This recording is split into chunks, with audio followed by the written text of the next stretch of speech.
Behind the scene. नमस्कार मंडळी, स्वागत आहे आपलं यूट्यूबच्या नवीन. नमस्कार मंडळी, स्वागत आहे. जोरात बोल जरा. नमस्कार मंडळी, स्वागत आहे आपल्या महाराष्ट्रात. हसवते यार, काय हा टाकणार आहे. नमस्कार मंडळी, स्वागत. मोठा चला तर मग कसल्या उशीर न करता सुरुवात करूया. नमस्कार मंडळी, स्वागत आहे. आपल्या मराठमोळ्या यूट्यूब चॅनलमध्ये. आज आपल्यासोबत श्रुती आहे, रोशन आहे आणि दादा आहे. तर आपण चाललोय काळू वॉटरफॉलला. सध्या तरी पाऊस वगैरे नाहीये, तर तिकडे जाऊन अंदाजा काय लागतो आपल्याला. महाशेत घाटामध्ये पाऊस किती लागतो तर बघूया आपण. कसलाही उशीर न घालवता आपण डायरेक्ट निघूया. चला. आकाशाला भिडलेल्या उत्तुंग कड्यावर कोसणारा मुसळधार पाऊस आणि शुभ्र खळखळत फेसाळत येणारे धबधबे, हिरव्या गालिच्यावर हळूवार सरकणाऱ्या दाट ढगांची गर्दी, त्यातून वळणे घेत मध्येच बोगद्यात जाणारा रस्ता. हे अनुभवायचे असेल तर नगर कल्याण रस्त्यावरच्या महाशेत घाटात यायलाच हवे. आपण अशाच शुभ्र खळखळत वाहणाऱ्या धबधब्याला आज एक्सप्लोअर करणार आहोत. तर आपण इथं थांबलेलो आणि भैरवगडाचं दृश्य आता तर पूर्ण ना धुक्यामध्ये तो गुडूप झालेला आहे. पण जे तुम्ही आता ड्रोन शॉटमध्ये जे भैरवगडाचं दृश्य बघाल, एवढं भारी आहे ना. तुम्ही बघा, मी म्हणतो ना, म्हणजे मी खूप वेळा तुम्हाला बोलतो की काही गोष्टी ना मला शब्दात नाही सांगता येत, कारण ते आपण आपल्या डोळ्यांनी बघतो ना. ते मी तुम्हाला एक आपल्या गरुडाच्या साहाय्याने दाखवायचा प्रयत्न केला आहे. मला कमेंटमध्ये नक्की सांगा की तुम्हाला ते दृश्य कसं दिसतंय.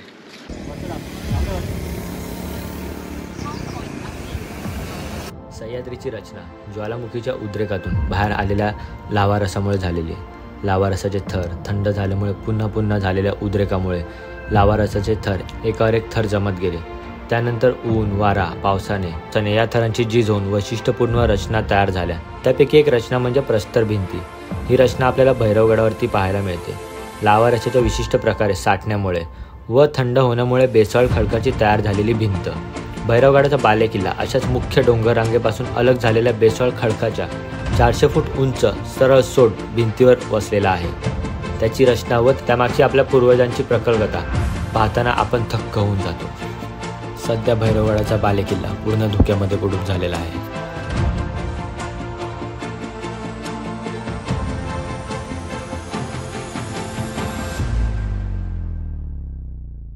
आपण ह्या रस्त्याने आलो आणि पुढं आपला इकडं महाशेत घाट, म्हणजे हा पण घाटचाच रस्ता आहे पण अर्धा रस्त्यात. आणि इथून आपल्याला ही कमान आहे. कमानाच्या इथून आपण आतमध्ये जातो. काही वेळा मॅपमध्ये रस्ता पुढून दाखवतोय, तर मग तुम्हाला मी डिस्क्रिप्शनमध्ये लिंक देतो, तर तुम्ही इथूनच चला. इथूनच पावती फाडायची आहे का? आणि पुढे मग पुढे थांबवलं तर पुढे नाही कोणी थांबवत. पर पर्सन 30 रुपये एंट्री पर पर्सन. ठीक आहे चालेल. नाव सांगा. आणि गाडीचे वगैरे काय? गाडीची तिकडे पार्किंग आहे, तिकडे पावती फाडायला लागली वेगळी. ठीक आहे चालेल. तर मित्रांनो, काळू वॉटरफॉलला जाताना आपण ह्या समोरून रस्त्यातून येतो आणि हे इथं माझ्या मागं बघताय ते गाव आहे. तर गावाच्या साईडनी तिकडून राईट टर्न मारून आपल्याला पुढे जायचं आहे. गाव बघून त्याच्या साईडनीच जो रस्ता आहे त्या साईडनी टर्न मारा, कारण खूप कन्फ्युजन होतं आणि त्याच्यामुळे समजत नाही. आता आम्ही गावकऱ्यांना विचारलं पुढे जाऊन, तर ते बोलले की इथून रस्ता आहे, मग आपण इकडून निघूया.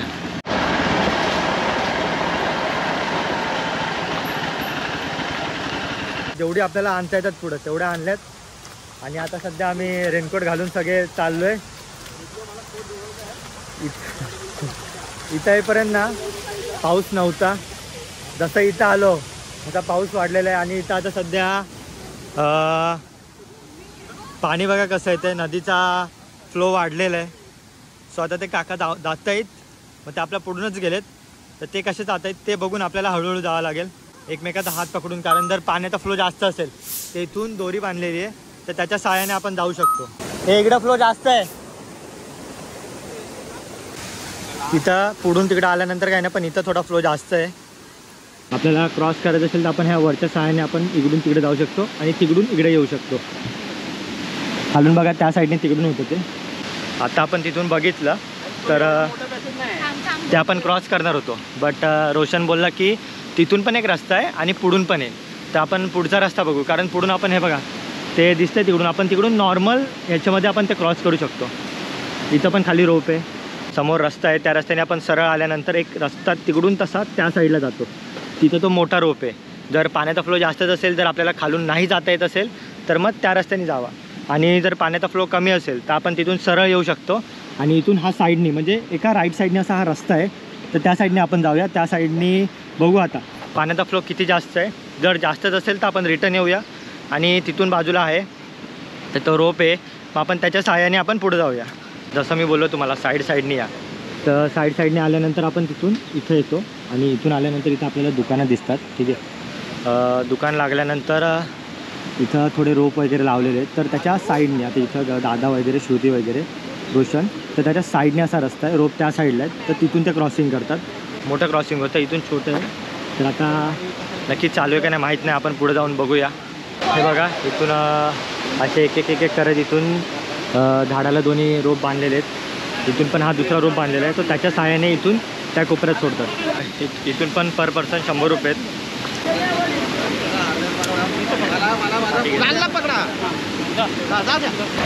हां चला जाऊ द्या, जा खाली.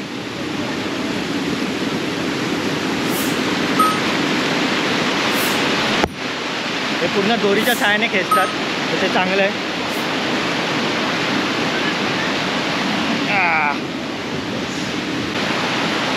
रड थांब पुढे घे. मजा येते. रोशनचा व्हिडिओ राहिला कारण रोशन पहिला आलाय.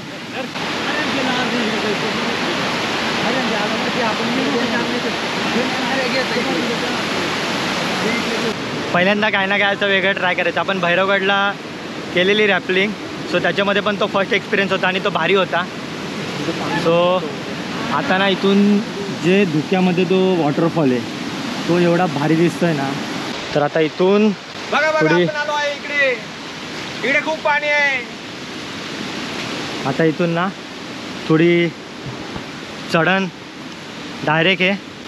जसं मी मागच्या व्हिडिओमध्ये पण म्हणालं, चांगल्या ग्रिपचे शूज असणं गरजेचं आहे आणि प्रत्येक पाऊल थोडासा आधी ठेवा, तर तो नीट बसवा. त्याच्यानंतर ते पाऊल वरती उचला, कारण तुम्ही डायरेक्ट पाऊल ठेवला आणि डायरेक्ट तुम्ही त्याच्यावर जोर दिला, दगड सरकला तर तुम्ही खाली येसाल. इथं जे मागं दृश्य आहे ना ते मला कॅप्चर करायचं आहे ड्रोन शॉटमध्ये, पण ना असं वाटतं थोडं पुढं जाऊया आणि मग एकदा ड्रोन शॉट घेऊया. मी जास्त पुढे जाणार नाही कारण पुढे इकडं शेवाळ वगैरे जास्त, जर घसरलं तर डायरेक्ट खाली जायची शक्यता आहे.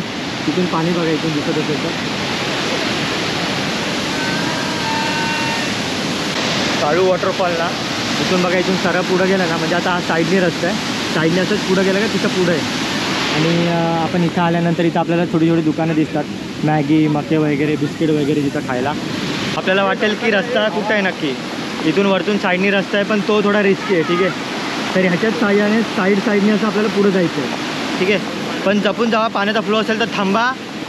आता इथून जायचं आहे, घसराची शक्यता जास्त पाऊस असेल तर जास्त आहे, तर आता नीट जपून जावा. जसा दादा चालला आहे तसा हळूहळू एक स्टेप नीट टाकत पुढे जावा. तिथून आता ते तुम्हाला 2 जण दिसतील. आपण असे आलो आणि इथून ना थोडासा स्ट्रीट आहे, इथून वरती आल्यानंतर आपल्याला परत इथून थोडं खाली उतरायचं आहे. हा वेल आहे, वेलच्या साईडनीच जाऊन तसं हळूहळू पुढे जायचं आहे. आता आपण तिथून पाण्यातून आलो, पाण्यातून आल्यानंतर इथून साईडने अशी वाट आहे. आणि एकटे तर बिलकुल येऊ नका, कारण आपण एकटा आलो ना तर आपण जर चांगले ट्रेकर वगैरे असू, आपल्याला जर खूप अनुभव असेल तर आपण ह्या रस्त्यातून जाऊ शकतो. पण आपण जर आपल्याला एक्सपिरियन्स वगैरे नसेल तर आपल्याला पुढे जायला त्रास होईल. तिथून आल्यानंतर आपल्याला इथून ह्या कोपऱ्यातून असं सरळ यायचं आहे.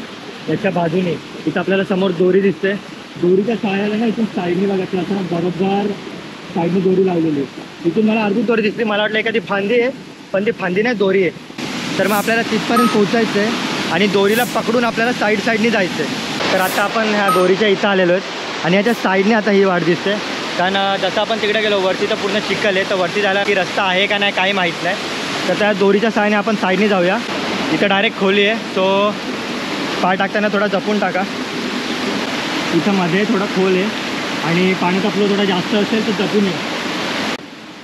इथून नॉर्मल आहे या. आणि एक सांगतो तुम्हाला की त्या एकदा दोरीला पकडलं आणि पाण्यात येत आहे तुम्ही, तर किती पाण्याचा फ्लो असू द्या दोरी सोडू नका. जर तुम्ही दोरी सोडली, पाण्याचा फ्लो जास्त असेल तर तुम्ही सरळ तसे खाली जासाल आणि तिथून डायरेक्ट खाली आहे. जास्त असेल तर उगाच येऊ नका आणि तुम्ही येताय तर दोरी सोडू नका, कारण तो थोडा पॅच थोडा तिकडं रिस्की आहे त्याच्यानंतर इथं पाणी कमी झालेलं आहे.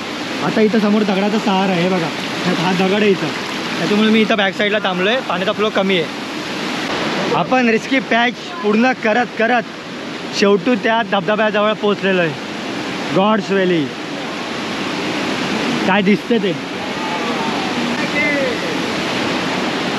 भारी. हे सह्याद्री मधलं सुख. म्हणून सांगतो ट्रॅव्हल करा, फिरा, सह्याद्री फिरा. सह्याद्री किती चांगली आहे ही शब्दात सांगण्यापेक्षा ती अनुभवा. हीच ती गॉड्स व्हॅली ज्यासाठी सगळे लोक यायला तरसतात. आपण फक्त रील्समध्ये बघतो, ठीक आहे, आणि रील्समध्ये बघून झाल्यावर आपल्याला वाटतं भारी आहे भारी आहे. इंस्टाचा ID पण देतो, त्याच्यावर खाली जावा आणि त्याच्यावर बघा, रील पण अपलोड झालेले आहेत. त्या रील बघून तुम्ही येसाल इकडं, ठीक आहे. येताय तर जसं ब्लॉगमध्ये व्हिडिओ पूर्ण बघा, जशी काळजी घेतलेली तसं त्या पद्धतीने नीट या. आपण हायवेपासून इथं येईपर्यंत तुम्हाला मी प्रत्येक गोष्ट दाखवलेली आहे, कुठल्या कोपऱ्यातून यायचं, कशी काळजी घ्यायची, ज्यासाठी एवढी मेहनत घेतली, एवढे प्रयत्न केले. आणि माझ्या मागं बघू शकता तुम्ही जो आपला नेहमीचा गॉड्स व्हॅली नावाने प्रसिद्ध असलेला धबधबा, या ठिकाणी आपण पोचलेलो आहे. ड्रोन उडवायचा आहे, पाऊस थांबलेला आहे.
काय मग मंडळी, कशा वाटलं ड्रोन शॉट? मजा आली का नाही? आता सध्या हळूहळू गर्दी झालेली आहे, ठीक आहे. इथं पण शूट चालू आहे, तिकडं पण चालू आहे, इकडं पण. नशीब पाऊस थांबलेला, आता परत पाऊस चालू झालेला आहे. आपण काळू वॉटरफॉल एक्सप्लोअर करून आपण रिटर्न आलोय. आता आपण डायरेक्ट घराकडे प्रस्थान होऊया. ड्रोन शॉट्स कसे वाटले मला कमेंटद्वारे नक्की कळवाच. व्हिडिओ आवडल्यास लाईक, शेअर आणि सबस्क्राईब करा. धन्यवाद.